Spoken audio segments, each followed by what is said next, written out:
আসলেই অনেক জালসায় আমি যাই, প্রায় প্রতিনিয়ত প্রতিদিনেই যাওয়া হয় বিভিন্ন জায়গায়। তো আপনাদের আগ্রহ এবং আপনাদের মনোযোগ দেখে আমি আসলেই অত্যন্ত ভালো লাগছে। আপনারা আসলেই যে ইসলাম প্রেমী এবং নবী রাসূলের রাস্তায় আপনারা উৎসর্গ করতে মনে হয় আপনারা প্রস্তুত, তাই না? আলহামদুলিল্লাহ, আল্লাহর ঘর অবশ্যই হবে।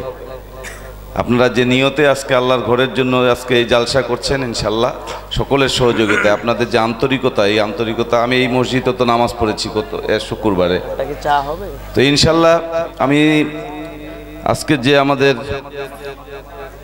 মেহেদি হুজুর মেহেদি হাসান মেজবা সাহেবের বক্তব্য এবং কণ্ঠ অত্যন্ত চমৎকার। আসলেই আমাদের মশিউর রহমান মাহমুদি সাহেব, ওনাকেও আমি চিনি ব্যক্তিগতভাবে, উনিও খুব ভালো বক্তা।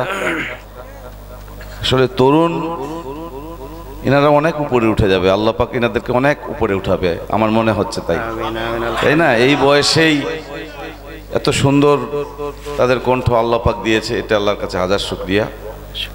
তা আমি বক্তব্যের কিছু নাই, আজকে আমরা যে বক্তব্য শুনলাম এই বক্তব্যগুলো আসলে আমাদেরকে হৃদয়ে ধারণ করে লালন করে পালন করতে হবে, তাহলেই কিন্তু আজকের এই জালসা, আজকের এই তাফসীরুল কোরআন মাহফিলে সফলতা আসবে। তাহলেই কিন্তু আমরা আমাদের সঠিক পথে আমরা চলব। আমাদের জীবনটা আমরা আসলেই স্বল্প সময়ের মধ্যে আমরা এসেছি। আমরা যেই প্রফেশনে যেই অবস্থায় আছি, আমরা কেউ কৃষক, কেউ চাকরিজীবী, কেউ ব্যবসায়ী, কেউ জনপ্রতিনিধি, যে জায়গায় আছি আমরা, আমাদের কিন্তু আল্লাহর কাছে জবাবদিহিতা আছে, তাই না? জবাবদিহিতা কিন্তু আছে। আজকে আপনারা আমাকে ভোট দিয়েছেন, শুধু আপনাদেরকে আমি জবাবদিহি করব তা না, কিন্তু আমাকে আমরা চেয়ারম্যান বানিয়েছেন, আমি কি কাজ করতেছি, কিভাবে আপনাদেরকে পরিচালনা করতেছি, কিংবা আপনাদের সেবা করছি কিনা, ওইখানে পোস্টারে লেখা থাকে সেবা করার সুযোগ দিন, অরিজিনালি সেবা করছি কিনা, এটা কিন্তু আল্লাহর কাছে আমাকে অবশ্যই জবাবদিহি করতে হবে, তাই না? এই যে জবাবদিহিতা সবার মধ্যে যেন থাকে, এই জিনিসটা। আবার আপনারাও যাকে ভোট দিবেন, এটাও আবার জিলাপি খাইয়া ভোট দিবেন, আর যাকে বাছে টাছে দিলেন না, টাকা খাইয়ে ভোট দিলেন, এটাও কিন্তু জবাবদিহি করতে হবে, কি তাই না? তাহলে আজকে সবারই কিন্তু জবাবদিহিতা আছে। তো আমি এইটুকুই আপনাদেরকে বলতে পারি, হরফ করে বলতে পারি যে আমি চেষ্টা করেছি। আমি আপনাদের কেউ কোনোদিন কোনোভাবে আমার কাছে গিয়ে অসম্মান হচ্ছে এটা কেউ বলতে পারবে না। বিরলবাসী কেন, দিনাজপুর কেন, সারা বাংলাদেশে কোনো লোক বলতে পারবে না যে আপনাদের চেয়ারম্যান কারোর কাছে 2টা পয়সার বিনিময়ে কাজ করছে, এটা কেউ বলতে পারবেন আপনারা? এটা বলতে পারবে না।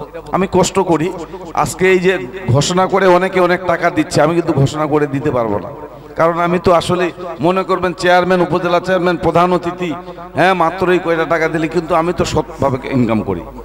আমাদেরকে প্রতিদিন প্রতিনিয়ত বিভিন্ন জায়গায় যেতে হয়, কিছু না কিছু দিতে হয়, তাই না জিনিসটা? তাহলে এটা কি আমি কি করব?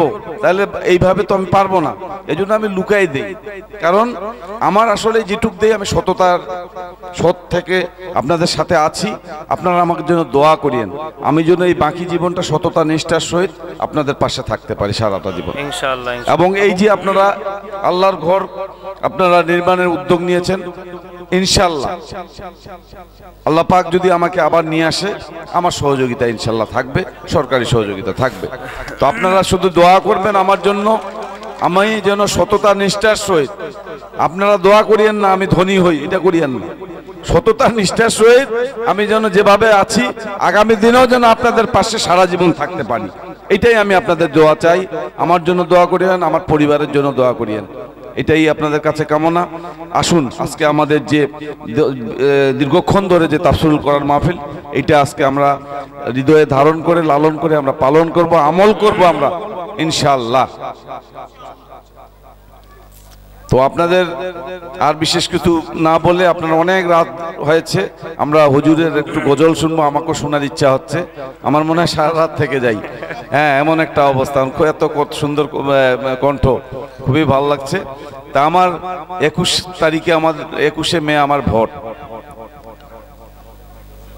21শে মে উপজেলা পরিষদের ভোট। সবারই কাছে দোয়া চাই।